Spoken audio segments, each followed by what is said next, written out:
السلام علیکم، welcome to my YouTube channel daily night story. کیسے ہیں دوستو؟ امید کرتے ہیں آپ سب لوگ خیریت سے ہوں گے۔ دعا ہے کہ اللہ پاک آپ سب کو اپنے حفظ و امان میں رکھے اور صحت و تندرستی والی زندگی عطا فرمائے۔ دوستو، آج آپ کی خدمت میں بنی اسرائیل کے 199 افراد کے قاتل کی توبہ کا واقعہ آپ کی خدمت میں پیش کرتے ہیں۔ بخاری و مسلم میں بنی اسرائیل کے ایک قاتل کا واقعہ نقل کیا گیا ہے۔ حضور اکرم صلی اللہ علیہ وآلہ وسلم نے اللہ کے یہاں توبہ کی قبولیت سے متعلق صحابہ کرام رضوان اللہ اجمعین کے سامنے بنی اسرائیل کے قاتل کا نہایت خوبصورت اور ایمان افروز واقعہ بیان فرمایا ہے کہ بنی اسرائیل میں ایک شخص چوری، ڈکیتی اور قتل میں بہت مشہور تھا اور نہایت معمولی بات پر کسی کو قتل کر دیتا تھا۔ ہوتے ہوتے اس کے ہاتھ سے 199 افراد کا قتل ہو چکا تھا۔ اس کے بعد اس کے دل میں احساس پیدا ہوا کہ مجھے بھی تو اللہ تعالیٰ کے ہاں جانا ہے۔ چنانچہ یہ فکر بڑھتا رہا اور لوگوں سے معلومات کرتے ہوئے سرگرداں پھرنے لگا کہ کیا میری توبہ قبول ہو سکتی ہے یا نہیں۔ کسی عالم شخص سے ملاقات کی فکر ہوئی کہ معلوم کیا جائے کہ ایسے شخص کی توبہ قبول ہو سکتی ہے یا نہیں۔ لوگوں نے ایک عابد شخص کے پاس جانے کا مشورہ دیا۔ اس شخص نے اس کے پاس جا کر مسئلہ معلوم کیا کہ کیا میری توبہ قبول ہو سکتی ہے یا نہیں، اور کیا میری مغفرت ہو سکتی ہے جبکہ میں نے 99 انسانوں کی جان مار دی ہے۔ تو اس عابد کو مسئلہ معلوم نہیں تھا، تو اس نے اپنی عقل سے قیاس آرائی کہ جو آدمی 99 انسانوں کی جان مار سکتا ہے اس کی مغفرت کہاں سے ہو سکتی ہے۔ چنانچہ اس نے کہہ دیا کہ تیری توبہ قبول نہیں ہوگی۔ تو اس شخص نے غصہ اور جلال میں آ کر اس کو بھی قتل کر کے 100 پورے کر دیے کہ جب میری توبہ قبول نہیں ہوتی ہے تو لاؤ تجھے بھی ختم کر کے 100 پورے کر دیتا ہوں۔ چنانچہ اس نے 100 پورے کر دیے، مگر اس کے دل میں تردد باقی رہا کہ میری مغفرت کی کوئی شکل ضرور ہوگی۔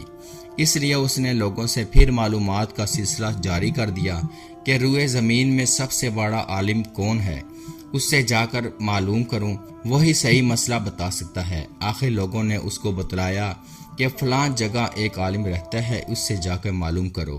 چنانچہ اس نے اس عالم صاحب کے پاس جا کر اپنی زندگی کی کارگزاری سنائی اور 100 آدمیوں کو کس طرح سے قتل کیا ہے سارا کارنامہ سنا کر معلوم کیا کہ اب بتلائیے کہ میری توبہ قبول ہو سکتی ہے یا نہیں، کہ اللہ کے ہاں مجھ جیسے گناہگار کے لیے بھی مغفرت کا کوئی خانہ ہے۔ تو اس عالم صاحب کو چونکہ علم تھا تو اس نے بتلایا کہ تیرے گناہ معاف کرنے میں اللہ کے ہاں کیا رکاوٹ ہے۔ اللہ کی رحمت کا سمندر تجھ جیسے گناہگاروں کے گناہوں سے بہت بڑا اور بہت وسیع ہے۔ چنانچہ اس عالم صاحب نے مشورہ دیا کہ تم فلاں جگہ سفر کر کے جاؤ، وہاں کچھ اللہ کے بندے رہتے ہیں، ان کا مشغلہ صرف اللہ کی عبادت ہے، ان کے ساتھ مل کر اللہ کی عبادت کرو اور نادم ہو کر اپنے گناہوں کی معافی مانگو، انشاءاللہ تعالیٰ تمہاری مغفرت ہو جائے گی۔ جب اس شخص نے آدھا راستہ طے کر لیا تو ملک الموت آ گئے اور اس کی موت ہو گئی۔ اب اس کی روح لے جانے کا مسئلہ کھڑا ہوا۔ آسمانوں سے رحمت کے فرشتے بھی آئے اور عذاب کے فرشتے بھی۔ رحمت کے فرشتے کہنے لگے کہ اس کی روح لے جانے کا حق ہم کو ہے، اس لیے کہ یہ سچے دل سے تائب ہو کر عبادت کے لیے جا رہا ہے، اور عذاب کے فرشتے کہنے لگے کہ اس کی روح لے جانے کا حق ہم کو ہے، اس لیے کہ اس شخص نے کبھی کوئی نیک کام نہیں کیا، پوری زندگی معصیت میں گموا دی ہے۔ اسی دوران آسمانوں سے آدمی کی شکل میں ایک فرشتہ آیا۔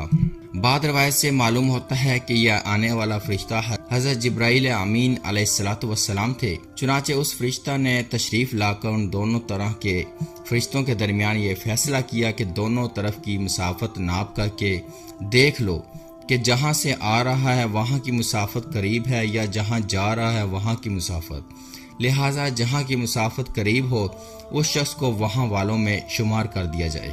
چنانچہ دونوں طرف کی زمین ناپ کر دیکھی گئی تو جہاں جا رہا تھا وہاں کی مسافت جہاں سے آ رہا تھا اس کے مقابل میں صرف 1 بالشت قریب ہے۔ چنانچہ فیصلہ ہوا کہ مقام معصیت سے مقام عبادت صرف 1 بالشت قریب ہے۔ اس لیے رحمت کے فرشتوں کو اس کی روح لے جانے کا حق ہوگا۔ چنانچہ اللہ کی طرف سے اس کی مغفرت کا اعلان ہو گیا۔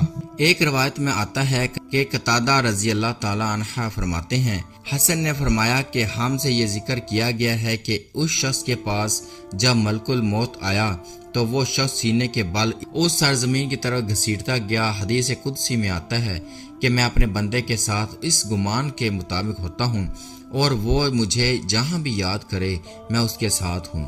باخدا اللہ تعالیٰ اپنے بندے کی توبہ سے اس سے زیادہ خوش ہوتا ہے جتنی خوشی تم میں سے کسی ایسے شخص کو ہوتی ہے جس کا جانور بیابان میں گم ہو کر پھر اسے مل جائے، اور جو شخص ایک بالشت میری طرف آتا ہے میں ایک ہاتھ اس کے قریب ہو جاتا ہوں، اور جب وہ میری طرف چل کر آتا ہے تو میں اس کی طرف دوڑ کر آتا ہوں۔ معلوم ہوا کہ انسان جب بھی سچے دل کے ساتھ توبہ کرے گا تو اللہ تعالیٰ ضرور قبول فرمائیں گے۔ انشاءاللہ یہ واقعہ خصوصاً بالخصوص ان حضرات کے لیے حوصلہ افزائی اور معاونت کا سبب ہے جو کہ بڑے بڑے گناہ کر کے اب مایوسی کی زندگی گزار رہے ہیں، کیونکہ شیطان انہیں مایوس کرتا ہے۔ بہرحال گناہ گاروں کو شیطان کی باتوں میں آ کر مایوس نہیں ہونا چاہیے، بلکہ اللہ کی رحمت سے اچھی امید رکھ کر سچی توبہ کے ذریعے اپنے آپ کو پاک و صاف کر لینا چاہیے۔ اللہ تعالی ہم سب کو عمل کی توفیق عطا فرمائے، آمین یا رب العالمین۔